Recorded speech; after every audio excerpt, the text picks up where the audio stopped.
Olá pessoal, sejam bem-vindos a mais um vídeo do meu canal. Nesse vídeo a minha intenção é contar para vocês como é que era a minha rotina de estudos, em que eu sempre trabalhei e estudei, de forma com que vocês possam aproveitar e pegar algumas dicas, mas nunca se comparar, até porque a história de concurseiro nunca se compara com a outra. Cada um tem a sua forma de construir a sua estrada para o sucesso, que é a aprovação. Desde 2017, que foi quando eu comecei a estudar, eu sempre trabalhei e estudei. Eu era sargento da Força Aérea Brasileira e lá eu tinha que obedecer a uma escala de serviço. Essa escala de serviço tinha horários de manhã, de tarde e de noite. Quando eu trabalhava pela manhã, eu estudava à tarde, mais ou menos ali a partir de umas 3 horas da tarde até o início da noite. Quando eu trabalhava à tarde, eu estudava mais ou menos a partir de umas 5 horas da manhã, que eu acordava bem cedinho, até umas 11, 11h30 da manhã. Que é quando eu começava a me arrumar, almoçava para ir para o trabalho. E quando eu trabalhava à noite, eu procurava também estudar pela manhã, para quando fosse à tarde eu poder descansar para me manter acordada durante todo o período da noite, que é quando eu tinha que trabalhar. Quando eu saía do pernoite, que é quando eu trabalhava à noite, eu já estava bem cansada, com bastante sono, então geralmente eu tentava dormir a manhã inteira para tentar aproveitar um pouco do restante daquele dia seguinte para estudar. E mesmo assim não era um estudo muito eficiente, não. Mas eu consegui estudar um pouquinho.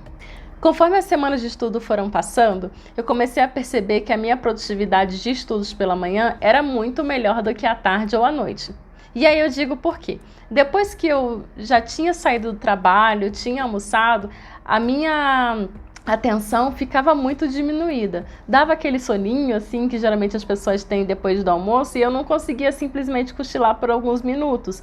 Então a minha produtividade nos estudos, a minha atenção, a minha concentração ficava bem reduzida. Como eu percebi que acontecia isso nos meus estudos à tarde e à noite, eu comecei a fazer trocas de escala nos meus turnos de serviço para que eu pudesse trabalhar mais à tarde. Então, eu acordava bem cedinho ali por volta das 5, 5h15 da manhã, começava a estudar, ia trabalhar logo depois e aí já tinha quando eu ia trabalhar, eu já tinha completado todo o meu turno de estudos, Quando eu chegasse em casa, eu não teria mais aquela obrigação ainda de fazer as horas que eu tinha me comprometido a fazer para estudar. E isso eu acho bem interessante, porque assim, eu sabia que eu tinha horários diversificados para estudar, mas eu tive que perceber qual é o horário que o meu cérebro melhor funcionava. E aí, com observação, eu comecei a ver que era amanhã. É importante que vocês façam isso também, essa análise de qual é o período que você melhor estuda, porque tem pessoas que estudam melhor pela manhã, outras à tarde, outras à noite, outras conseguem varar a madrugada sem ter nenhum pingo de sono e aproveitam muito melhor que outras. Então isso vai de cada um. Então, como eu disse, eu trabalhava por escala. Mas os meus horários de estudo, eu sempre tentava colocar alguns pequenos períodos durante o dia que eu estava livre para poder estudar e ouvir uma videoaula ou fazer alguma questãozinha. Então, por exemplo, às vezes eu ia passear com o cachorro, eu passeava 2 vezes no dia, então eu saía, pegava o celular, ficava fazendo questão enquanto passeava com ele, ou colocava um fone quando eu fosse correr. Eu ia fazendo essas pequenas adaptações para que não fosse um horário totalmente perdido, sabe? Eu sempre poderia estar ouvindo mais alguma coisa que lá na hora da prova podia fazer diferença. Como eu disse para vocês, eu acordava bem cedinho, ali por volta das 5 da manhã para começar a estudar, na maioria das vezes, Mas para que o meu horário de estudo fosse melhor aproveitado e eu tivesse uma maior produtividade e aquelas horas que eu passava estudando fossem realmente horas líquidas, eu tentava me antecipar aquilo que eu tinha que fazer no dia seguinte. Então, por exemplo, se eu sabia que eu ia estudar no dia seguinte pela manhã, então na noite anterior eu já deixava tudo prontinho no meu computador. Eu já tinha a aula baixada. Um detalhe, eu procurava sempre baixar no mínimo umas 3 aulas de antecedência para não ter que ficar na hora que ia estudar, ficar baixando a aula e perdendo tempo, certo? Então, eu já deixava a aula pronta, já deixava a minha mesa mais ou menos ali organizadinha, sabe? Meu uniforme também, para quando eu fosse trabalhar, já estava mais ou menos pronto. A comida a gente já tinha feito alguns dias antes, e aí só tinha que esquentar, ou já tinha feito no dia anterior, para não perder muito tempo na hora do almoço. E tudo isso ajudava bastante para que a minha produtividade de estudos naquele período fosse o máximo possível. Bem, em todo o meu período como concurseira, eu sempre estudei por ciclo de estudos. Mais precisamente, nesse período que eu estava trabalhando por escala, eu tentava estudar todos os dias de 5 a 8 horas por dia. Isso horas líquidas, aquelas marcadas naqueles aplicativos de estudo. Mas, às vezes, aconteciam alguns imprevistos que eu não conseguia estudar nem 2 horas, nem 1 hora, eu tinha que simplesmente não conseguir estudar naquele dia. Então, assim, é importante você se manter flexível e se manter resiliente, porque a sua jornada de concurseiro não vai ser 100% aquilo que você planejou. É importante que você saiba que vai ter dias e dias, vão ter dias que você vai estudar muito e vai ter dias que você não vai estudar tudo aquilo que você achou que era suficiente, porque vai surgir um imprevisto na sua família, com você mesmo, ou no seu trabalho, alguma coisa assim que não vai te ajudar a estudar naquele dia, certo? Pensando nesses imprevistos e naqueles dias que eu saía de pernoite ou que por algum motivo eu não conseguia estudar tão bem, nos dias de folga do meu trabalho e nos finais de semana eu precisava estudar um pouco mais para compensar. Apesar disso, geralmente nos domingos, quando não tinham simulados, ou nos sábados, né, quando não tinham simulados, eu tentava deixar o dia mais livre para aproveitar com a família, para ver um filme, ir num shopping, fazer qualquer coisa que não fosse ligada aos estudos, sabe? Para dar uma espairecida mesmo, uma relaxada, e eu acho isso muito importante para qualquer concurseiro. Exceto ali perto do período da prova, porque aí, ó, tem que estudar demais. Bem, perto da prova, como eu falei, eu tentava fazer a minha carga horária máxima. Assim, eu nem usava muito o aplicativo do Aprovado, porque assim, eu estudava demais e até o tempo que eu ficava anotando lá o que eu tinha estudado, eu achava que era perda de tempo. Então, naqueles últimos dias antes da prova, era só estudo, lei, questões o tempo todo, resumo, revisão, tudo que eu podia fazer e sem perder tempo.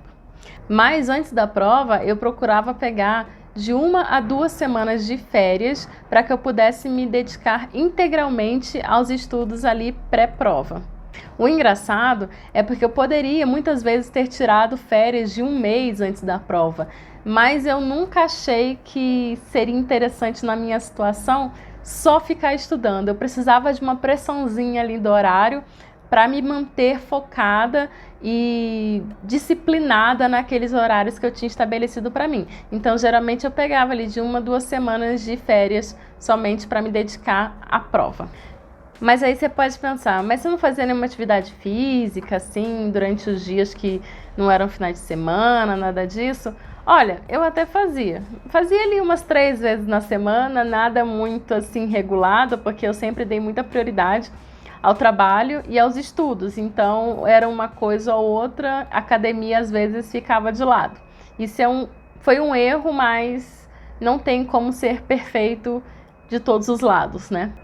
Bem, depois da Força Aérea, que eu trabalhava por escala, eu fui para a Justiça Federal, que foi quando eu fui aprovada e nomeada, e o trabalho lá na verdade, mais para o período da tarde. Ele inicia ali por volta do meio-dia e vai até as 19 horas, 20 horas, a depender de quanto trabalho que você tem que fazer, mas a regra é que sejam 7 horas corridas, certo? E assim, como eu sempre tive facilidade em estudar pela manhã, na verdade a minha rotina ela não mudou muito. A diferença é que eu estudava somente pela manhã. Quando eu trabalhava por escala, às vezes eu estudava um pouquinho à tarde, às vezes à noite, mas a minha dedicação maior sempre foi em estudos pela manhã. Então, quando eu fui para a Justiça, isso não mudou muito. Mas eu tenho que admitir que depois de 3 a 4 anos estudando já, né? Porque quando eu fui para a Justiça, eu já tinha uns 3, 4 anos estudando, eu comecei a ficar mais cansada de estudar. E os meus turnos de estudo, eles já não eram tão extensos como antigamente. Bom lembrar que, assim, geralmente eu fazia, quando eu estava na escala de 5 a 8 horas de estudo por dia, mas teve uma vez apenas que eu cheguei ali a 10 horas por dia, mas eu não achei muito proveitoso, porque no dia seguinte eu estava bem cansada, eu não estava totalmente concentrada quando eu fui estudar, então eu vi que essa não foi uma experiência muito legal. Tem gente que normalmente consegue fazer 8, 9, 10 horas todos os dias, mas para mim não deu certo fazer tanto tempo de estudos por dia, porque eu vi que afetou o dia seguinte. Tá? Mas depois que eu fui para a Justiça Federal, eu já não consegui fazer tantas horas como eu fazia antes, que era de 6, 5 a 8 horas, né? Eu já fazia 4, 5 horas, porque eu já estava bem cansada de todos esses anos de estudo, assim. Na verdade, você vai ganhando uma bagagem, então você vai vendo algumas matérias que você já viu várias vezes antes, então é só revisão, revisão, revisão. Você dedica a matérias mais complexas e talvez até nisso esteja um pouco cansaço, né? Porque você está sempre vendo as mesmas coisas, ainda tem que aprender coisas mais complexas junto. Então, enfim, eu me senti um pouco mais cansada, mas consegui manter essa rotina de todos os dias estudar pelo menos 4 horas. E na verdade, eu acho que foi isso que foi muito importante para essa minha última aprovação, porque eu mantive a constância. E tem muita gente que, assim, às vezes não consegue uma aprovação, não tem o resultado desejado e acaba cansando, ficando assim desanimado e vai deixando, estudando cada vez menos e acaba que estaria tão perto de conseguir atingir seu objetivo, mas por estar, né, desistindo, acaba que não consegue atingi-lo. Então, manter a constância, mesmo que seja com pouco menos de horas por dia, eu acho que é importante para qualquer pessoa que já esteja estudando durante muito tempo. Então, pessoal, como vocês podem ver, a minha rotina não teve nada de mirabolante. Eu só mantive a disciplina para estudar ali praticamente todos os dias e tentei manter um planejamento que eu pudesse cumprir, mas sem toda aquela obrigatoriedade de, assim, caso não desse certo, ficar totalmente transtornada. Eu sabia que poderia haver alguns dias que eu não conseguiria estudar como eu queria, mas no dia seguinte eu estava pronta para continuar da onde eu tinha parado, tá? Eu espero que vocês tenham gostado do meu vídeo, eu espero que vocês tenham se inspirado, pegado dicas, né, do que eu falei, alguma coisa possa ter se encaixado aí na rotina de vocês, tá? Como eu disse de início, eu não quero que vocês se comparem com a minha rotina, compare a rotina de vocês com a minha, porque as pessoas são diferentes, têm necessidades e habilidades diferentes e cada um é capaz de construir o seu caminho até a aprovação. E o caminho de toda pessoa é diferente. Você nunca vai achar uma pessoa que tem uma história exatamente igual a outra. Aquilo que funcionou para mim pode não funcionar para você. E aquilo que funciona para você pode não ter funcionado para mim, sabe? Mas no final das contas, o que a gente quer é ver nosso nome lá no Diário Oficial. Independente do que você faça, se der certo para você, então vai ser o ideal para você alcançar seu objetivo, tá bom? Muito obrigada mais uma vez por assistir esse vídeo. Por favor, se inscreva nesse canal, curta esse vídeo, me siga nas redes sociais, tá bom? Que eu vou estar sempre postando conteúdos novos. Qualquer coisa pode fazer sugestão aqui embaixo, que eu estou sempre de olho também. Deem os seus relatos de como é que é a sua rotina, tirem suas dúvidas, que eu vou adorar responder as mensagens que vão ter aqui embaixo, tá bom? Um grande abraço, fiquem com Deus, até a próxima!